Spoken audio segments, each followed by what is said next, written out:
Bamirësia e djalit për nënën e vdekur. Le të bëjmë edhe ne të gjithë shembujt të këtij të ngjashëm për prindrit tanë të vdekur. Kjo nuk ka të bëjë me leximin e Kuranit.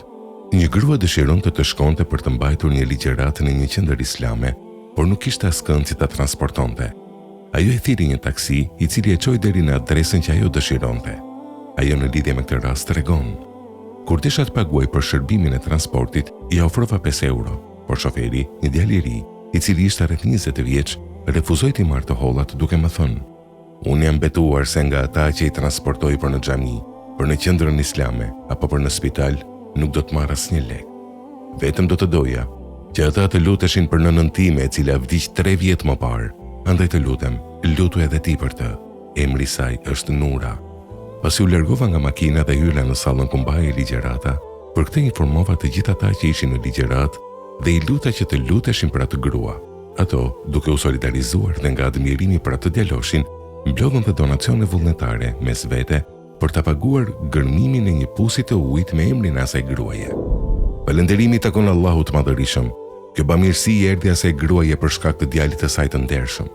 Kjo grua tregon se këtë ngjarje e kishte përmendur sa herë që kishte mbajtur ligjërata dhe gratë e pranishme kishin bërë lutje për nënën e atij djaloshi.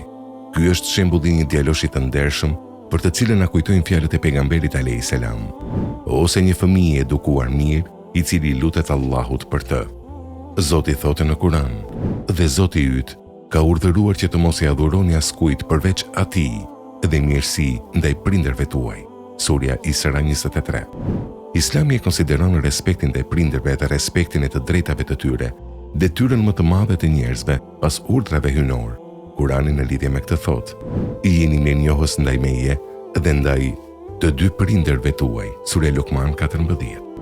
Një burrë erdhi te vula e profetëve dhe tha: "O pejgamberi i Zotit, më udhëzo, ndaj kujt duhet të jem i mirë që të përfitoj plotësisht nga vepra ime e mirë?" Ai tha: "Bëhu i mirë me nënën tënde." Ai e pyeti, pranë saj profeti përsëriti: "Bëhu i mirë me nënën tënde." Ai përsëri tha: "Dhe pranë saj?"